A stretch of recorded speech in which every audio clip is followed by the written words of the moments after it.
यानी सजेशन जो है वो तो मैं आपको साथ साथ दूंगा ही, लेकिन कुछ ब्लंडर हैं जो कि मैंने खुद बताते खुद मैंने किए हैं, तो मैं आपको सजेस्ट करूंगा कि यार वो आप किसी किस्म का भी ब्लंडर ना करना, अदरवाइज बहुत मुश्किल हो सकती है। मैं अल्हम्दुलिल्लाह बच गया था, पता नहीं बस बच गया था, लेकिन आप यार किसी किस्म का उस तरह का कोई ब्लंडर ना करना। अगर आपके दिल में किसी किस्म का कोई सवाल आया, मुझे इंस्टाग्राम पे मैसेज कर सकते हो। इंस्टाग्राम की जो आईडी है वो डिस्क्रिप्शन में मेंशन है। मैं ट्राई करूंगा आपको एज सून एज पॉसिबल उसका रिप्लाई दूं।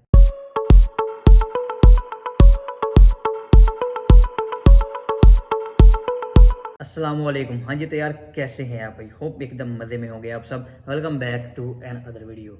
अच्छा यार, आज की वीडियो खास तौर पर होने वाली है सितंबर इनटेक 2024 के स्टूडेंट्स के लिए। यहाँ इवन जो भी रिसेंटली मूव करने वाले हैं, ज़ाहिर बात आगे जो सितंबर इनटेक ही आ रहा है और सबसे बड़ा इनटेक है यूके का। लाखों की तादाद में स्टूडेंट जो है वो इधर मूव करेंगे, पूरी दुनिया से, खासतौर एशिया से, पाकिस्तान, इंडिया, बांग्लादेश, नाइजीरिया वगैरह से ज़्यादा स्टूडेंट्स इधर आते हैं। तो मैंने सोचा इस पर एक वीडियो बनाऊँ। पहले भी मैं ऑलरेडी कई चीज़ें जो है वो मुख्तलिफ वीडियो में बता चुका हूँ अलग-अलग करके, लेकिन मैं सबको जो है वो एक ही जगह पे कंक्लूड करके आपको बता दूँ। कुछ मेरी एडवाइस थी, कुछ मेरे जो है वो सजेशन आप सब लोगों के लिए, ताकि आपको बाद में इधर आकर कोई टेंशन, कोई परेशानी ना हो। और कुछ ऐसी चीज़ें जो मैंने खुद गलतियाँ की हैं और बहुत ही ब्लंडर किस्म की गलतियाँ हैं, तो मैं आपको बोलूँगा कि यार अगर आप इधर प्लानिंग कर रहे हैं तो आप जब जिधर भी हैं कोई भी आप इस तरह की गलती ना करें। सबसे पहले यार, जब भी आप अप्लाई कर रहे हो किसी भी यूनिवर्सिटी में, तो आपको क्लियर कट चीज़ें पता होनी चाहिए। आपका कोर्स कौन सा है, आपके कोर्स की ड्यूरेशन क्या है, आपके कोर्स की जो है वो टोटल फ़ी कितनी है, यानी ये सारा कुछ जो आपका ऑफर लेटर आता है तो उस पर मैंशन होती है। मैंने क्या इसमें किया था, मेरी गलती क्या है, लिटरली मैंने जब कंसल्टेंट के थ्रू अप्लाई किया था तो मैंने यार कुछ भी नहीं था पढ़ा इस तरह का। मीन मैंने, उसने मुझे बताया था ये यूनिवर्सिटी है, ये कोर्स है, इतनी फीस है, इतना एडिशनल डिपॉजिट। मैंने कहा ठीक है, डन करो। यकीन करें, मेरा ऑफर लेटर आया, मैंने कोई इतना खास नहीं पढ़ा, जस्ट मैंने फी देखी और क्लासेस कब स्टार्ट हो रही हैं वो देखी और इनिशियल डिपॉजिट, बस। मैंने इसके अलावा कुछ भी नहीं देखा क्या लिखा हुआ है, मतलब कोर्स स्टार्ट मतलब एंड डेट कब हो रही है, कोई मतलब इनिशियल डिपॉजिट के साथ जो है वो पैसे ज़्यादा नहीं देने पड़ेंगे। उसने ही मुझे बताया था कि आपका प्लेसमेंट ईयर है, आपकी इतनी इंश्योरेंस फी ज़्यादा लगेगी, इतने आपको पैसे ज़्यादा लगेंगे, आपको उधर जो है वो एक साल ज़्यादा मिल जाएगा। मुझे नहीं था पता कि साल ज़्यादा मिलेगा, उसमें क्या करना पड़ेगा, मुझे किस तरह मुझे जो है वो साल ज़्यादा मिल रहा है, प्लेसमेंट मिलेगी वो खुद जो है वो ढूंढ कर देंगे, मुझे ढूंढनी पड़ेगी, डेजर्टेशन करनी पड़ेगी वो खुद देंगे या मुझे करनी पड़ेगी, यानी मुझे कुछ भी नहीं था पता। बात करने का मकसद यह है कि आपका ऑफर लेटर आया, आपने अपना ऑफर लेटर पूरी डिटेल के साथ पढ़ना है, एक एक कॉन्सेप्ट आपका उसके बारे में क्लियर होना चाहिए। और मेन और इंपॉर्टेंट चीज उसमें क्या है, जब आपने अपनी फी पे करनी है उधर लिखा हुआ होगा इनिशियल डिपॉजिट, तो इनिशियल डिपॉजिट के अलावा आपने एक चीज ज्यादा गौर से देखनी है कि at the time of enrolment आपको कोई पैसे तो नहीं पे करने पड़ेंगे। ये चीज आपने बड़े गौर से देखनी है। होता क्या है कि कंसल्टेंट बिल्कुल भी नहीं बताते। जो भी कंसल्टेंट बताता है, जिससे भी आप पूछोगे कि यूके के जाने के लिए कितने पैसे लगेंगे, वो जस्ट आपको इनिशियल डिपॉजिट और जो आपकी वीजा वगैरह फी होगी या जो भी वट होगा वो उतना आपको बताएगा कि आपके टोटल इतने एक्सपेंसेस आ जाएंगे। वो आपको ये बिल्कुल भी नहीं बताएगा कि आपको यूके आने के बाद at the time of enrolment कितने पैसे देने पड़ेंगे। तो ये गलती इधर होती है, हमको पता कोई नहीं होता। हम जब इधर आ जाते हैं, यूनिवर्सिटी डिमांड करती है, जब हम एनरोलमेंट करवाने जाते हैं कि भाई लाओ जी 2000 या 3000 पाउंड दो, तब आपकी एनरोलमेंट होगी। उस टाइम जो है वो टेंशन बन जाती है। एक पहले ही ऑलरेडी प्रेशर होता है हमारे ऊपर, कितने ज्यादा पैसे लगा के यूके आए हैं, और अभी फिर जो है वो इतने 3000 पाउंड का मतलब है एटलीस्ट 10 से 11 लाख, तो ये फिर हमें देने पड़ रहे हैं। फिर उस टाइम जो है वो प्रेशर पड़ता है, बहुत ही ज्यादा पड़ता है। इस चीज़ से बचने के लिए बेहतरीन आइडिया है कि जब आपका ऑफर लेटर आए उसको बड़े गौर से, बड़े तरीके के साथ पढ़ें। अगर उसमें कहीं है कि at the time of enrolment पैसे हैं, तो भाई वो आपने अपने साथ ज़रूर लेकर आने हैं। इसका मतलब बिल्कुल ये नहीं है कि इधर आकर अर्निंग करने के बाद आप दोगे, ऐसा बिल्कुल भी नहीं है। इतना टाइम नहीं है। जब आपने इधर आना है तो at the time of enrolment जो है वो आपने पैसे पे करने हैं, तब आपकी एनरोलमेंट होगी, तब आप यूनिवर्सिटी में रजिस्टर होगे, तब आप यूनिवर्सिटी में जा सकोगे। अदरवाइज ना आपको BRP मिलेगा, ना आपका NI, कुछ भी नहीं आपका होगा। एक किस्म के आप इलीगल इधर होगे जब तक आपकी एनरोलमेंट नहीं होगी। तो बेहतर ये है कि जैसे ही आप ऑफर लेटर आए उसको बड़े गौर के साथ पढ़ो। इसके बाद आपकी अकोमोडेशन के हिसाब से, जब हम इधर आना चाहते हैं, हमारे अकोमोडेशन जो है वो बहुत ही ज़्यादा मसला होता है कि अकोमोडेशन किस तरह बुक करनी है। बहुत ही ज़्यादा जैसे जैसे दिन करीब आते जाते हैं तो एक प्रेशर हमारे ऊपर बढ़ता जाता है कि यार अकोमोडेशन अकोमोडेशन। फिर हम ढूंढना शुरू करते हैं, मुख्तलिफ साइट चेक करते हैं, फेसबुक मार्केट प्लेस चेक करते हैं। तो उधर हम जो है वो, हमारे से ब्लंडर क्या होता है कि हम किसी भी बंदे को जब वो कहता है कि ये अकोमोडेशन अवेलेबल है, वो कहता है जी आप मुझे एडवांस 300 400 500 पाउंड सेंड कर दें, हम जो है वो आपको अकोमोडेशन इधर आते ही दे देंगे। तो हमारे ऊपर इतना प्रेशर होता है कि हम उसको पैसे सेंड कर देते हैं। ये गलती बिल्कुल भी आपने नहीं करनी, किसी बंदे को भी पैसे सेंड नहीं करने एडवांस जब तक आप इधर ना आ जाए। आप आकर अकोमोडेशन देख ना ले। मैंने कई दफा बताया, मेरे एक दोस्त ने इसी तरह किया था, 600 पाउंड उसने सेंड कर दिया था, लेकिन वो पैसे उसने इधर से ही सेंड करवाए थे अपने चाचू के थ्रू, तो वो उसको रिफंड आ गए थे। बैंक ने बोला था कि हम बुध आपकी मतलब इनसे जो है वो जिस तरह भी हमने करना कर लेंगे, आप अपने पैसे जो है वापस ले लें। तो आपने इस तरह की गलती बिल्कुल भी नहीं करनी।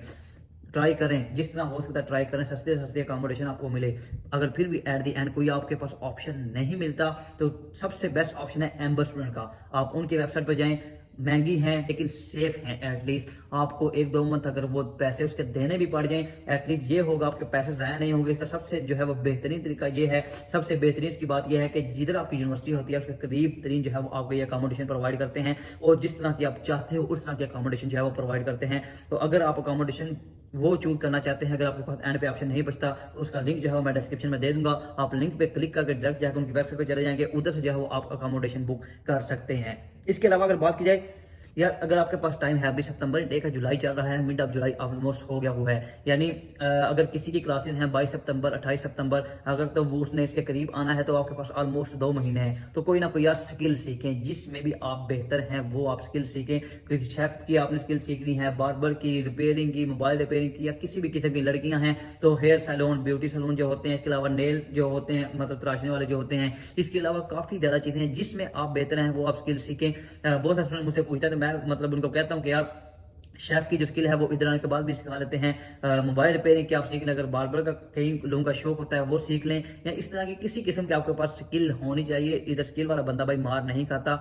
तो बेहतरीन तरीका ये है, सबसे बड़ी स्किल जो है वो आपकी ड्राइविंग है। ड्राइविंग जरूर सीख कर आएं, और अपने इंग्लिश जो है वो उसको इम्प्रूव जरूर कर कराएं। जब आपकी इंग्लिश इंप्रूव होगी, अब आप इधर आने के बाद किसी को जॉब के लिए इंटरव्यू या अपनी सीवी दोगे, तो जब आपसे इंग्लिश का पूछेगा, तो आपकी इंग्लिश अगर ठीक होगी भाई, आपको फ्रंट डोर पे खड़ा करेगा। फ्रंट डोर में फ्रंट डेस्क पे, अगर आप किसी टेक वे पे करते हैं तो आपको टेक वे पे फ्रंट जो है वो टिल पे खड़ा करेगा कि भाई आप ऑर्डर रिसीव करो, पीछे जो काम कर रहे हैं उनको जो है वो आप काम करने दो। तो इसका बेहतरीन तरीका ये है कि अपनी इंग्लिश जो है वो इम्प्रूव करें जितनी हो सकती है, ताकि इधर आने के बाद आपको इस किस्म की कोई टेंशन परेशानी ना हो। इसके बाद डॉक्यूमेंट्स मैंने बड़ी दफ़ा बताया है कि यार डॉक्यूमेंट्स बहुत इंपॉर्टेंट है, जो कि अपने साथ आपने लेकर आने हैं। पुलिस कैरेक्टर सर्टिफिकेट या पुलिस क्लियरेंस सर्टिफिकेट, उसको मोफात अटेस्ट जरूर करवा कर लाना है। उसका इधर आने के बाद सबसे ज़्यादा फायदा है कि आपको सिक्योरिटी जॉब में वो ज़रूर आपकी हेल्प करेगा, वो उसकी ज़रूर जो है वो ज़रूरत पड़ेगी। इसके अलावा ड्राइविंग लाइसेंस ज़रूर और ज़रूर बनवा कर लाएं, और उसको इंटरनेशनल करवा कर लाएं, ताकि इधर आने के बाद अगर कोई जॉब नहीं भी मिलती, आप किसी तरीके गाड़ी लेकर किसी जो है टेक वे रेस्टोरेंट के साथ डिलीवरी आप स्टार्ट कर सकते हो, और उसको इंटरनेशनल भी जरूर करवा कर लाना है। इसके अलावा जो है मैं पिक्चर कहता हूँ अक्सर, अपने साथ जो है 10-20 पिक्चर लेकर आए, white background, UK passport size. इधर आकर अगर आपको बनवानी पड़ी तो भाई 3-4 पिक्चर आपकी बनती हैं 10-12 पाउंड की, तो बहुत महंगा काम हो जाएगा। मैंने भी बाद में मंगवाई थी, मैं तो पहले पाकिस्तान से लेकर आया था, लेकिन ब्लू बैकग्राउंड था और जो है वो पाकिस्तानी पासपोर्ट साइज था, तो मुझे इधर आकर बनवानी पड़ेगी। फिर मैंने बाद में किसी लड़के के थ्रू बनवा ली थी। अभी मुझे कोई टेंशन नहीं, मेरे पास 30-40 पड़ी हुई हैं, तो ये आप जरूर बनवा कर लाएं। इसके अलावा बहुत सारे स्टूडेंट्स होते हैं आपके अपने साथ बहुत थोड़े से पैसे लेकर आते हैं। यार ये आपका जो सिचुएशन है, आपको आते ही जॉब नहीं मिलने वाली, बहुत स्ट्रगल करनी पड़ेगी, आपको महीने 2 महीने भी लग सकते हैं। मैं ये नहीं कह रहा हर एक बंदे को आते ही 1 हफ्ते में भी जॉब मिल जाएगी, लेकिन सिचुएशन इस तरह की है, अपने साथ इतने पैसे जरूर लेकर आए ताकि आप इधर आने के बाद 1-2 मंथ सर्वाइव कर सको, अपना रूम रेंट, अपने एक्सपेंसिस, अपनी ट्रैवलिंग कास्ट कम से कम निकाल सको। और वो अगर एवरेज बात की जाए 500 से 600 पाउंड ये आ जाती है, तो 2 महीने के अपने साथ पैसे जरूर लेकर आओ, और साथ ही साथ अपने सिक्योरिटी बैच के पैसे और गाड़ी के पैसे, इसका मतलब है 2500 पाउंड से लेकर 3000 पाउंड तक जरूर लेकर रहो, ताकि आप इधर आने के बाद सर्वाइव कर सको। बहुत सारे स्टूडेंट ऐसा करते हैं कि इधर आने के बाद पैसे 1000-1200 पाउंड लेकर आते हैं। मैं भी 1000 पाउंड ही लेकर आया था, लेकिन मेरी सिचुएशन और थी, मुझे पता था मैंने दूसरे दिन जॉब पे चले जाना है, मेरी अकोमोडेशन जो है बुक है, सारा कुछ अरेंज है, मुझे इस वजह से टेंशन नहीं थी। वो 500 पाउंड भी मैं लेकर आता तब भी मेरे लिए ईजी था। लेकिन अब जो है, अगर आप भी ऐसा है कि आपको आते ही जॉब मिल जानी है, सारा कुछ इधर, बेशक आप ना लेकर आओ, लेकिन अगर ऐसा कुछ नहीं है तो अपने पास जितने पैसे हो सकते हैं ज्यादा से ज्यादा यार लेकर आओ, ताकि इधर आने के बाद किसी से मांगने ना पड़े, टेंशन आपके ना रहे। इसके साथ लास्ट एडवाइस और इंपॉर्टेंट एडवाइस, जितना जल्दी हो सकता है अपना वीजा फाइल करो, अपना प्रोसेस जो है वो जितना जल्दी हो सकता है करो, वीजा फाइल करो, और as early as possible UK में मूव करो। पहले ये होता था 45 दिन पहले आप मूव कर सकते थे, अभी भी आई थिंक 1 महीना पहले तक तो मिनिमम आप मूव कर सकते हो जब आपका वीजा स्टार्ट हो जाता है। और जितना जल्दी हो सकता है यूके में मूव करो, उसका फायदा ये होगा कि जितनी जल्दी आप आओगे अभी जो है वो आगे बहुत ही बिजी होने वाला है। जैसे ही समर स्टार्ट हो चुका हुआ है आपको पता है, तो अभी इस जुलाई, अगस्त, सितंबर, अक्टूबर, नवंबर, दिसंबर तक आगे जो है क्रिसमस आ जाएगी, आगे जो है वो न्यू ईयर की आ जाएगी, इधर विंटर आ रहे हैं, मतलब बहुत ही बिजी होने वाला है। सिक्योरिटी का काम बहुत बिजी होने वाला है, जिधर 5 बंदों की जरूरत होती है उधर 10 बंदों की जरूरत होती है, यानी हर किस्म का काम बिजी होने वाला है और इनको जो है वो एम्प्लॉयज की जरूरत होगी। तो जितना जल्दी हो सकता है आप एज अर्ली एज पॉसिबल अपना प्रोसेस करवाएं, वीजा लगवाएं और इधर आ जाएं। यूनिवर्सिटी स्टार्ट होने से पहले पहले आपका ये होगा कि आपकी जॉब सिक्योर हो चुकी होगी और आपको किसी किस्म की कोई टेंशन नहीं होगी। जब यूनिवर्सिटी स्टार्ट हो जाती है फिर दो टेंशन बन जाती है, यूनिवर्सिटी की भी और आने जाने की भी और साथ जॉब की भी। तो बेहतर ये है कि जितना जल्दी आ जाओगे आप अपनी यहाँ पे इधर जॉब जो है वो सिक्योर कर लोगे। तो यही थी एक छोटी सी वीडियो थोड़ी सी लंबी हो गई है आई थिंक, तो मैंने सोचा कि सारी चीज़ें जो है वो एक साथ कवर करूँ। फिर भी अगर आपके दिल में किसी किस्म का कोई सवाल आया मुझे इंस्टाग्राम पे मैसेज कर सकते हो, इंस्टाग्राम की जो आईडी है डिस्क्रिप्शन में मेंशन है। इसके अलावा वीडियो अच्छी लगी वीडियो को लाइक लाजमी कीजिएगा, चैनल पर नए हैं चैनल को सब्सक्राइब करना मत भूलें। इंशाल्लाह नई वीडियो के साथ, तब तक के लिए अल्लाह हाफिज़।